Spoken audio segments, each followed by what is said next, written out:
Welcome to the eighth topic of Indian polity. This is the Union Executive. जो Union Executive है, this is very important not just for normal Indian polity but also for governance. Because very frankly, the backbone of the governance of India comes from the executive.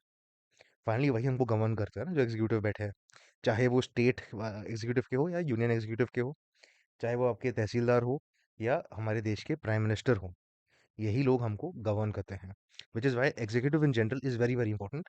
And इसमें because we have a federalist a quasi federal structure where the union is more powerful, the union executive accordingly also becomes more powerful and more important for the exam. Before we look at the analysis itself, जिससे हमको ये समझ में आएगा कि strategy क्या होनी चाहिए हमारी, कि हमको क्या पढ़ना चाहिए, क्या ज़्यादा पढ़ना चाहिए, क्या कम पढ़ना चाहिए और क्या नहीं पढ़ना चाहिए. हम पहले ये देख लेते हैं कि मैं पीवाईक्यूज पे इतना फोकस क्यों कर रहा हूँ इसमें. मैं आपको एक क्वेश्चन दिखाता हूँ, बाकी questions I will want you to do it, to solve them yourself. एक बार आप खुद सॉल्व कर लो.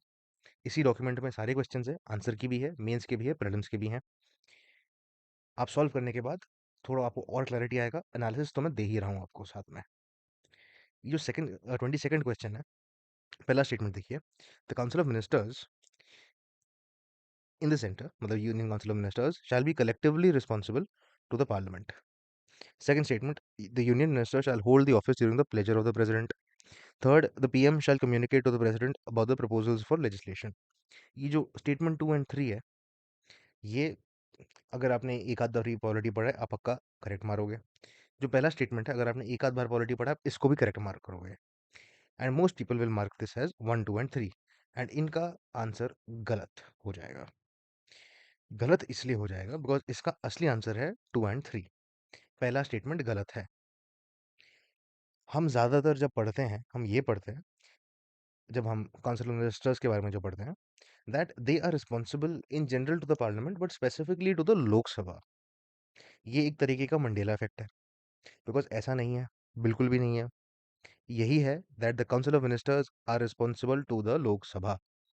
ये वर्बैटम है, यही लिखा है. But for some reason we tend to assume that they are responsible to the parliament in general and Lok Sabha in specific. So if you don't read this statement properly, if your concepts are not clear, you will mark this wrong. ये गलत हो जाएगा आपका. ये नहीं करने के दो तरीके होते हैं. एक होता है ना, आप सब कुछ जो हर किताब में लिखा है ढंग से पढ़ लो, कॉन्सेप्ट्स क्लियर करो, and you become an absolute master of knowledge of every single subject that is asked in the examination. As smart as you may be, as hardworking as you may be, I am sure that you are not that arrogant as to believe that you can do this. Because there are so many different subjects. How can you master every single one of them at a level that perhaps even the greatest jurists cannot in polity? सिर्फ polity की बात करोगे तो भी ये मुश्किल हो जाता है. इनफैक्ट अगर आप जूरिस्ट बनोगे प्रॉपर, उतने लेवल पर जाओगे, आप सोचोगे फिर से कि यार डिबेट्स तो है, whether they should be whether they are collectively responsible in general to the parliament and in specific to the Lok Sabha. ये डिबेट है एक तरीके का. इसमें फिर से फंस जाओगे आप, तो कोई फायदा नहीं होगा आपका. फायदा यही होगा अगर हम पीवाईक्यूज देखेंगे, इससे ये समझेंगे कि पूछा क्या था, उसका मतलब क्या था और सीखने को क्या मिल रहा है. Then we stand a better chance at clearing this exam. This is why we must solve the PYQs. This is why we must analyze the PYQs. That very concept that I just walked you through has been asked 3 times. तो बहुत important है. अभी हम analysis देखते हैं.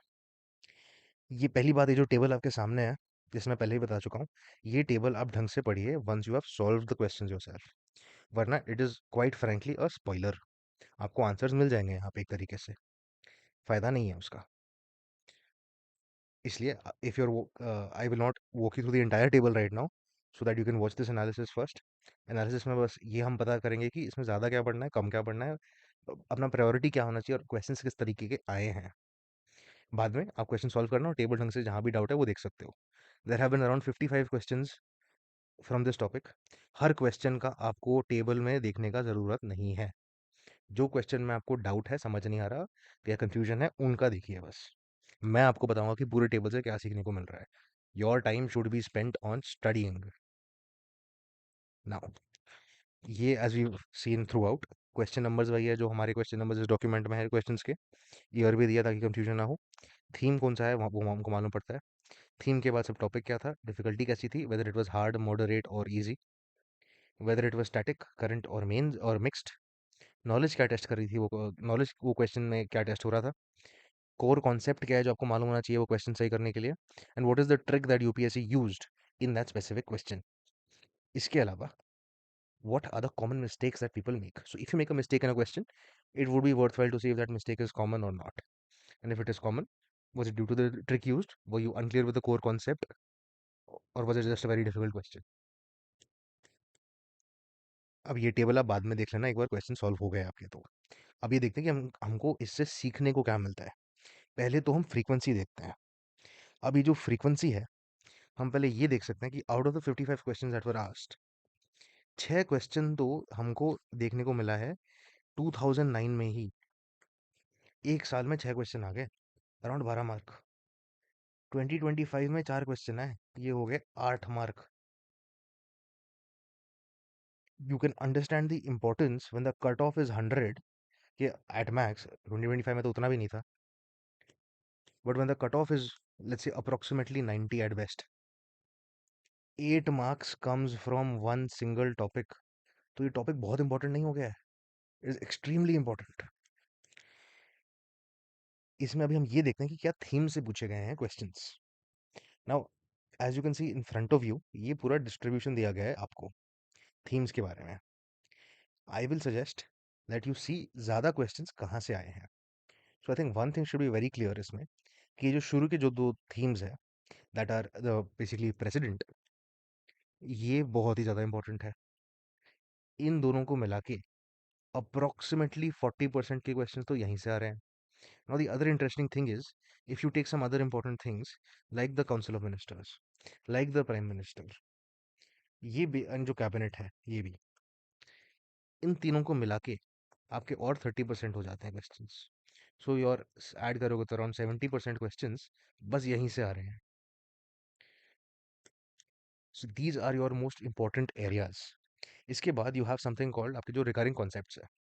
ये इसलिए दिया है सो दैट यू कैन सी कि स्पेसिफिकली उस थीम में भी क्या पूछा जा रहा है। जैसे कि अटॉर्नी जनरल इंपॉर्टेंट तो है, इसके लिए सबसे ज़्यादा इंपॉर्टेंट है इसके राइट्स, इनके राइट्स क्या होते हैं और उनमें लिमिट्स क्या होते हैं, बस। बाकी चीज़ें भी पढ़ते हैं, बट इन चीज़ों में ज़्यादा फोकस करना चाहिए हमको। इसके बाद you have your concept network. अभी if you are unclear about what the concept network is, let me make it very clear for you. The concept network is basically those things that are highly interconnected and related to what you are studying. जैसे कि जब आप president पढ़ते हैं executive में, आपका थोड़ा थोड़ा फेडरलिज्म भी कवर हो जाता है, बिकॉज आपको इमरजेंसीज के बारे में पढ़ना पड़ता है। इस तरीके से आपका साथ साथ इलेक्शन कमीशन मतलब थोड़े कॉन्स्टिट्यूशनल बॉडीज भी कवर हो रहे हैं, बिकॉज साथ में आप पढ़ रहे हो उनको कि इलेक्शन कमीशन कैसे कंडक्ट करता है प्रेसिडेंट का इलेक्शन। कैग के बारे में आपको पढ़ने को मिलता है, ये भी आपके कॉन्स्टिट्यूशनल बॉडीज में भी आता है।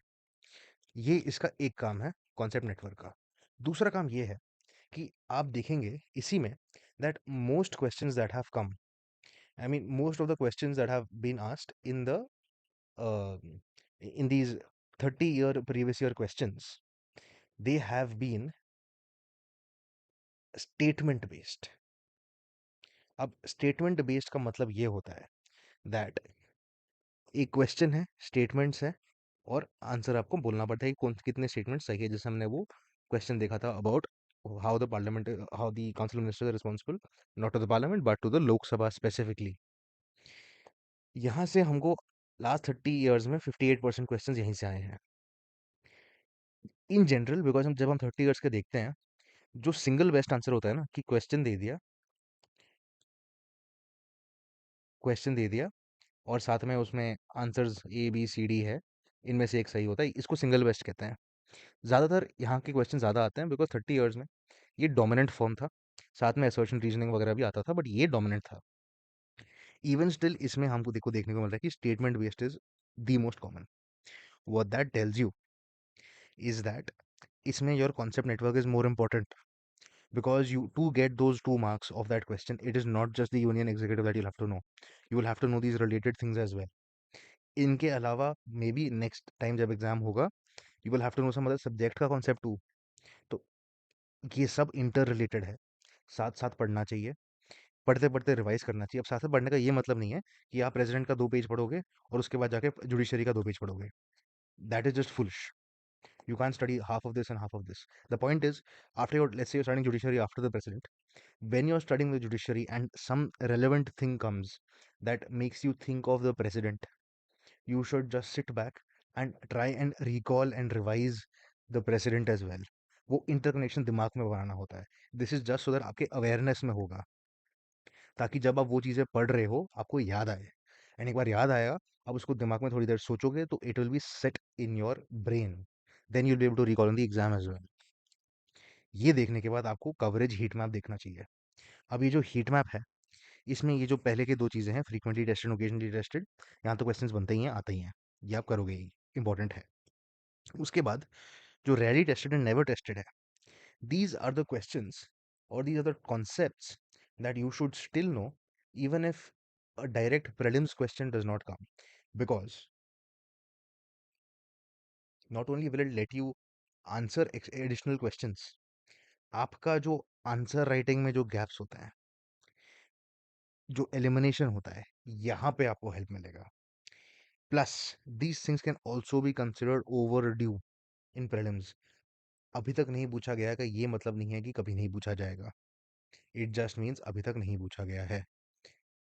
प्रोबेबिलिटी थोड़ी कम हो सकती है, बट आप ऐसे सोचिए, अगर प्रोबेबिलिटी 1/5 है, इसका मतलब है कि इन 5 टाइम्स,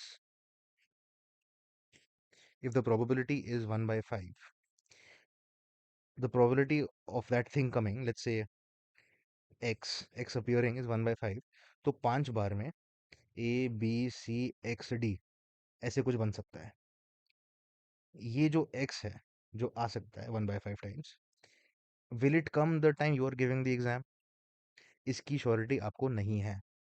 बट बिकॉज प्रोबेबिलिटी कम है, आप एफर्ट कम लगाओगे. यहाँ पे एफर्ट जिसमें जिनकी प्रोबेबिलिटी ज़्यादा है वहाँ लगाओगे. बट इसको इग्नोर नहीं कर सकते, क्योंकि हो सकता है कि वो 5 सालों में एक ही बार आए, बट शायद वो साल वो वाला होगा जिसमें आप दे रहे हैं. ये कोई प्रेडिक्ट नहीं कर सकता, specially not for prelims. But ये बोलने के बाद I will also tell you that we do have a list of predicted questions. अब ये प्रिडिक्टेड क्वेश्चंस जो है, these are basically those questions और दोज कॉन्सेप्ट्स जो एक तो लास्ट 30 ईयर्स में बहुत बार पूछे जाते थे, बट लास्ट 5 to 10 ईयर्स में कम आए हैं, मतलब दे आर ओवर ड्यू. ये पहला चीज़ है. सेकंड ये है, they are related to the questions that have been asked. उनका कॉन्सेप्ट रिलेटेड है, डीपर लेवल का है, या अगल बगल का है, इसलिए ये इंपॉर्टेंट है बस. अब जब मैं प्रिडिक्टेड बोल रहा हूँ, फिर से मैं वही कह रहा हूँ कि मैं ये नहीं कह रहा कि ये क्वेश्चंस आपको 2027 के प्री में दिखेंगे या 2028 के प्री में दिखेंगे. ये मेरे को नहीं पता, ये किसी को नहीं पता, बट ये दिख सकते हैं in any of the coming examinations, simply because they are overdue to be asked and they are related to the questions that have been asked. तो इसका फायदा आपको ये है that once you are done reading the executive, you come back here and see if these things make sense to you. If something here is missing, it is just something that you have missed. तो आप उसको जाके फिर से एक बार पढ़ लेना बस, और कुछ नहीं करना. प्रेडिक्टेड क्वेश्चंस के बाद आपको एक फाइनल प्रिपरेशन स्ट्रेटजी मिलेगा, जिसमें आपका हाई प्रायोरिटी क्या है, मीडियम प्रायोरिटी क्या है और लो प्रायोरिटी क्या दिया है. As far as mains is concerned, even mains, your president is the most important thing. इसमें 6 क्वेश्चन में से 12 क्वेश्चन में से 6 क्वेश्चन यहीं से आए हैं जो डायरेक्ट क्वेश्चन है. मतलब 50% के questions, 50% of the questions have come from the president. The president is the most important part of the executive as far as the examination is concerned. So यहाँ पे फोकस आपको ज़्यादा ही करना है. But apart from this is the other benefit. Now इसका again value addition is a misnomer. It's a misnomer because technically it's not really value addition only, it is also your structuring. If you ever get a broad question on governance, उसका पूरा structure आपका यहीं से बनेगा, that is executive. इसके अलावा जैसे कि आप मान लो कंपैरेटिव कॉन्स्टिट्यूशन कर रहे हो, कंपैरेटिव कॉन्स्टिट्यूशन जब आंसर कर रहे हो, if it is a governance based comparative question, how do you answer something about the United States और France, even if you know about them but you don't know about India only? नहीं हो पाएगा ना, मुश्किल है। तो हर जगह इसका यूज तो है। As far as comparative constitution को, बाय द वे, एक और चीज़ आपको बता देता हूँ। जो भी क्वेश्चन आते हैं आपको देखने को मिलेगा, यूएस से कंपेयर करने बोलेंगे, यूके से कंपेयर करने बोलेंगे, फ्रांस से कंपेयर करने बोलेंगे। बाकी कंट्रीज उतने इंपॉर्टेंट नहीं होते हैं। These are your most important countries whenever you are doing comparative constitution. After that you have the questions over here as well as the answer key, जो last में आपको दिया है मेंस के क्वेश्चंस के बाद। Now to show you our active learning module और active learning course, so if you are a part of this, इसमें जो यूनियन एग्जीक्यूटिव है, this is how we have divided it. Everything is again based on importance. So for example, आपको president, since it is the most important thing, you have the most amount of breakdown in it. बाकी चीजें आप एक एक सब topic से भी cover कर सकते हैं, बट प्रेसिडेंट को हमको ढंग से पढ़ना चाहिए, क्लियर होना चाहिए, इसलिए हमको ऐसे दिया है। जैसे कि अगर आप प्रेसिडेंट के वीटो एंड पार्डनिंग पावर्स पढ़ रहे हैं, तो you have to see very carefully कि क्या स्पेसिफिकली आपको पढ़ना चाहिए। तो ये जब आप खोलेंगे, आप देखेंगे, you should basically be able to answer all of these questions. एक तो आर्टिकल 111 के बारे में कि ऑप्शंस अवेलेबल क्या है प्रेसिडेंट को, और ये डिफर कैसे करते हैं in constitution amendment bills, money bills and ordinary bills. इसमें ये जो इंपॉर्टेंस दिया है 4/5, this is again based on the PYQs. If a question has been asked that is related to it, और it is overdue, or if it has been repeated many times, उसका importance बढ़ते जाता है from 1 to 5, 5 being the most important, 1 being the least important. least important का भी मतलब है कि वो एक बार हमको पढ़ तो लेना चाहिए। 4 3 4 5 के आसपास जैसे जितना जितना बढ़ता है उतनी ज़्यादा बार आपको उसको रिवाइज करना चाहिए। पॉइंट वही है, इसलिए हमने 5 स्केल यूज़ किया है। अब जैसे कि हम ये देख रहे हैं, इसमें हम ये सब कंफ्यूज हो जाते हैं, एब्सोलूट वीटो, सस्पेंसिव वीटो और पॉकेट वीटो। आपको ये मालूम होना चाहिए कि what does absolute veto mean और यूज कब होता है। सस्पेंसिव वीटो का क्या मतलब है, and can the parliament override it, the suspensive veto with an ordinary majority. ये इसका बेसिक थियोरेटिकल मीनिंग आपको आंसर करने के लिए होता है। इसमें आपको ये मालूम होना चाहिए कि पॉकेट वीटो क्या होता है, क्वालिफाइड वीटो क्या होता है, और क्वालिफाइड वीटो में अगर हमारे पास नहीं है तो किसके पास है। मेन इंपॉर्टेंट लैंडमार्क इंस्टेंसेस क्या है जब यूज हुआ है फॉर फैक्चुअल क्वेश्चंस और फॉर योर वैल्यू एडिशन, ये सब कुछ यहाँ पे क्वेश्चन फॉर्मेट में दिया जाता है, so that you can, no matter आपका सोर्स क्या हो, आपको पता रहेगा कि आपका असली में आप कवरेज पूरा कर रहे हो या नहीं, प्रायोरिटाइज मैनर में कर रहे हो या नहीं। ऑफ कोर्स हम इसमें आपको जो नोट्स प्रोवाइड करते हैं उनमें भी ये आंसर सारे मिल जाएंगे, but you should always ensure that no matter where you decide to study from, whether it for revision from the revision notes, or whether it be from whatever source you decide, or whatever teacher or course you decide, or textbook you decide, you cannot miss these things. इसलिए ये question format में होता है, that is how you actively learn, because it is not just for the first time reading, once you are done with one reading it is for your revision, कि आपको ये पढ़ते ही याद आ रहा है क्या कि can the president pardon a death sentence, कि ये क्लेमेंसी जुडिशियल कंफर्मेशन को ओवरराइड करती है या नहीं, ये पढ़ने के बाद ही आपको याद आना चाहिए। That is why all of this is given like this, you can go through every single one of them as part of the course of course, and always remember, जैसे कि अगर ये 2/5 है ना, मतलब आपको एटलीस्ट इसको 1 2 बार तो रिवाइज करना ही करना है, बट अगर 3/5 है तो 3 बार करना है, ऐसे सोच सकते हो उसको। एंड व्हेन आई से 3 टाइम्स आई डोंट मीन कि आपको लिटरली 3 बार उसको रिवाइज करना और काम खत्म हो जाएगा। इट मीन्स उसका इंपॉर्टेंस उतना है कि 3 बार जैसा करना चाहिए। तो आप जब कभी इसको आंसर कर रहे हो, and something that might be a 4/5 और 5/5 इंपॉर्टेंस, अगर ये आपका आंसर नहीं हो रहा, then you have a big problem. जो 1/5 या 2/5 that might not be as much of a problem. 91st constitution amendment act for example multiple times आ गया है PYQs में, आप जब सॉल्व करोगे आपको मालूम पड़ जाएगा, विच इज वाई इसका importance is this high. And all you need to know about this is what is that maximum strength, year क्या था, एंड इंट्रोड्यूस क्यों किया गया था, बस काम खत्म. That is it. Thank you very much.